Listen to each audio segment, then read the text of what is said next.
Bonjour. Comme je vous ai annoncé à la suite de la deuxième session qui portait sur comprendre le suivi de l'avancement d'un projet, je vous annonçais qu'après, nous allons aborder quelques outils. Alors, de prime abord, ce que nous voulons savoir, nous devons savoir ce que dans cette session, nous avons essayé de définir ce que l'on peut entendre par suivi de l'avancement d'un projet.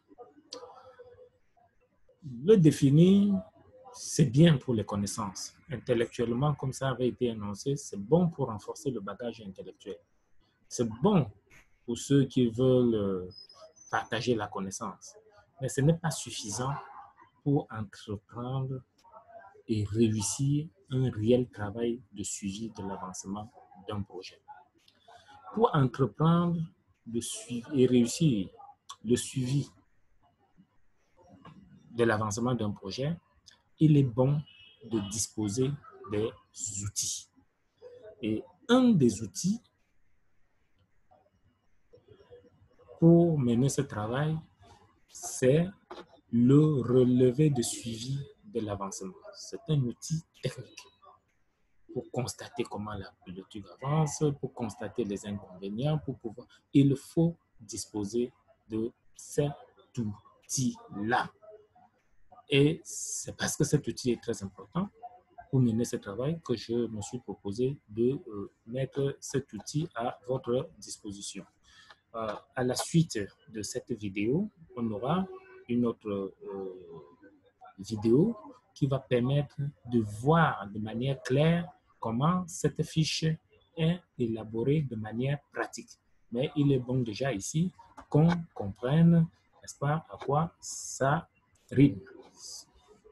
Alors, donc, le RSA, c'est un outil technique qui sert de support d'information entre le chef de projet et le gestionnaire des tâches.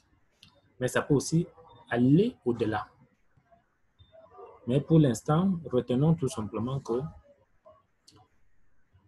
le chef de projet qui est chargé de coordonner l'ensemble des actions, des tâches menées par ses collaborateurs que nous appelons ici gestionnaires ou acteurs, il faut bien qu'à un moment donné, à la question du chef de projet de savoir ça avance, que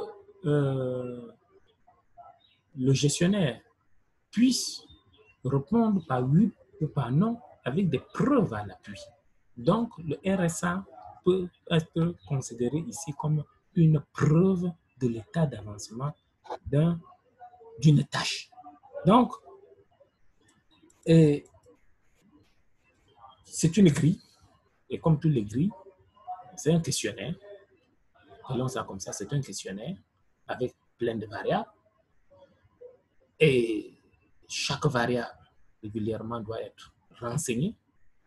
La première des variables à renseigner, c'est la variable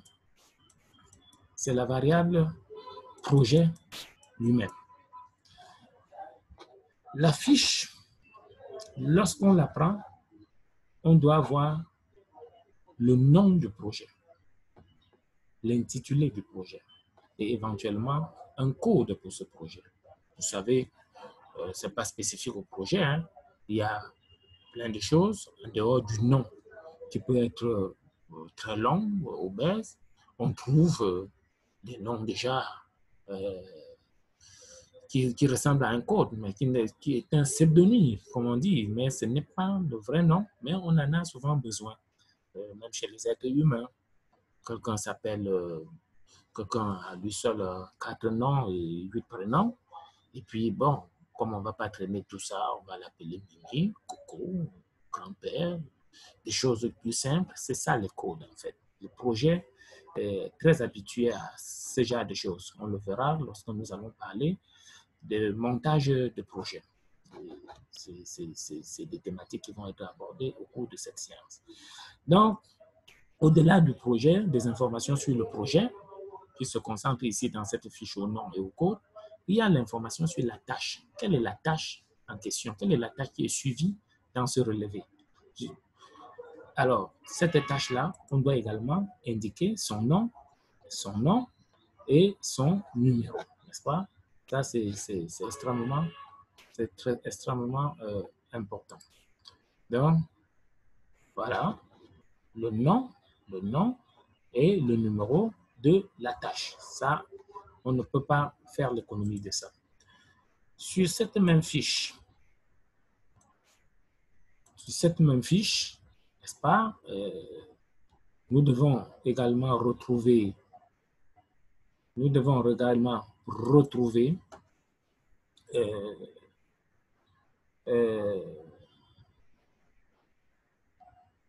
responsable de la tâche, qui est gestionnaire de cette tâche, n'est-ce pas? Et donc, donner le nom du responsable de la tâche. On doit également retrouver dans cette tâche, dans cette fiche-là, donc le responsable, mais aussi les ressources, n'est-ce pas? Les ressources destinées à réaliser la tâche. Donc, vous voyez, c'est une fiche qui a tendance à être très complète. Donc, je rappelle, à un premier niveau, il y a le projet.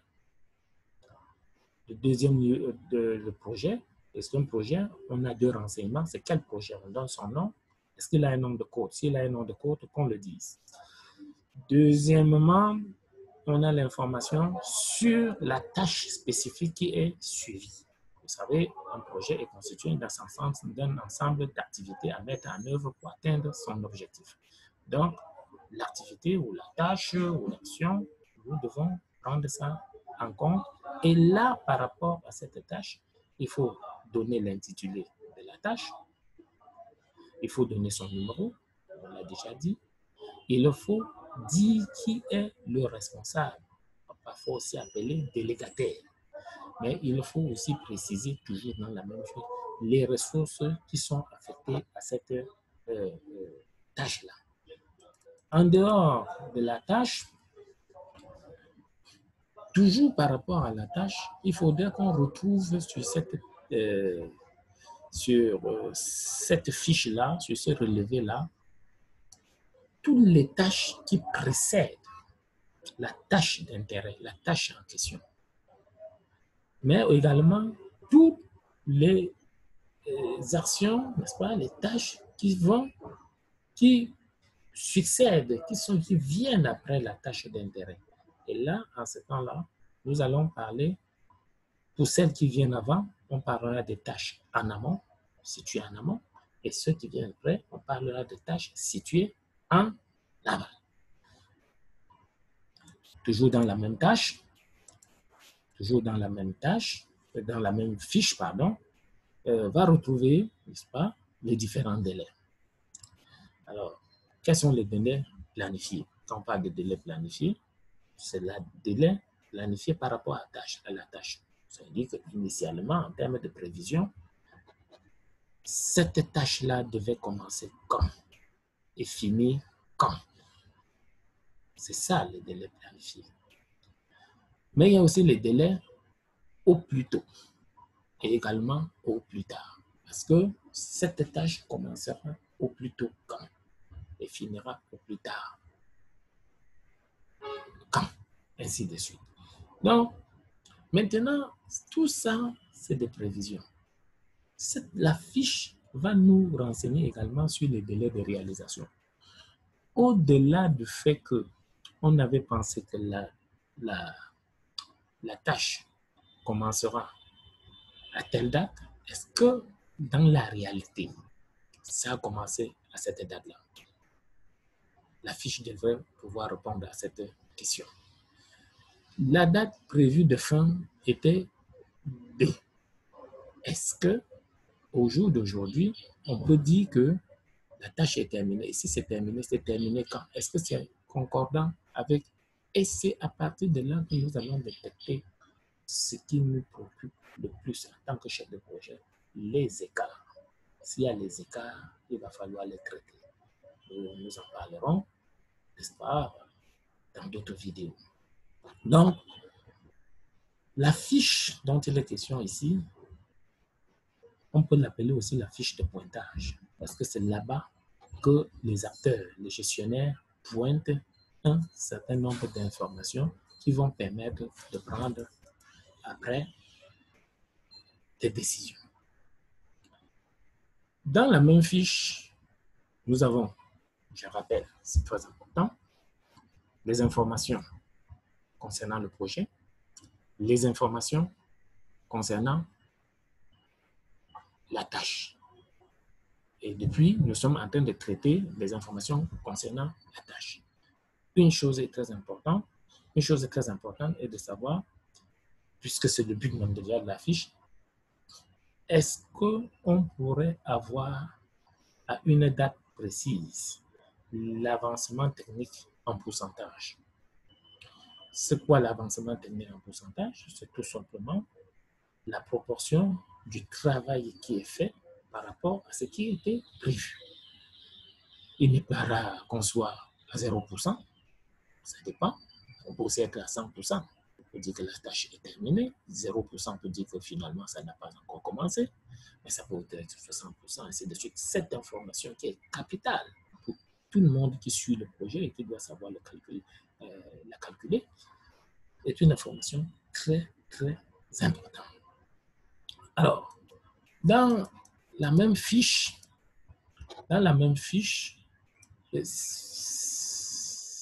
c'est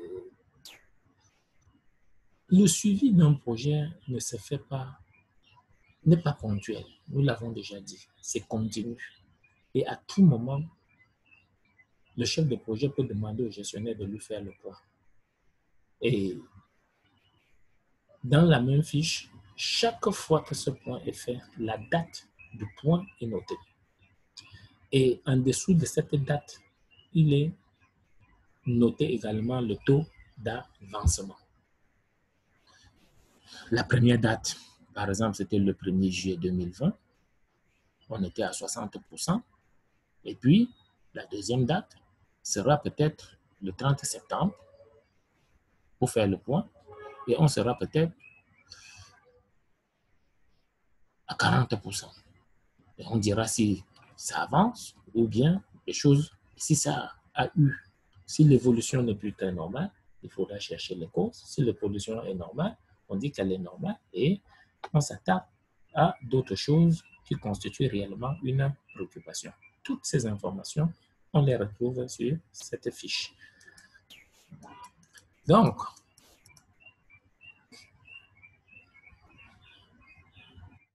il y a une partie également sur cette fiche qui permet, n'est-ce pas, de consigner les commentaires des gestionnaires, aussi bien en ce qui concerne les incidents que les performances. Il est possible qu'une tâche sur le plan avancement avance beaucoup plus vite et de manière plus aisée qu'on ne l'avait prévu. Il faudrait que dans le commentaire, que le gestionnaire puisse dire, n'est-ce pas, ce qui serait à l'origine de cette facilitation. Et à contrario, c'est peut-être souvent le plus souvent le cas, on constate que l'avancement ne se fait pas au rythme qu'on aurait souhaité. Certainement qu'il y a eu des imprévus, des incidents. Alors, il est important de les relever dans la fiche. Parce que si on ne les relève pas, il sera particulièrement difficile de trouver des solutions pour des solutions, n'est-ce pas, adaptées. Parce que n'oublions jamais la boucle de régulation. Constat,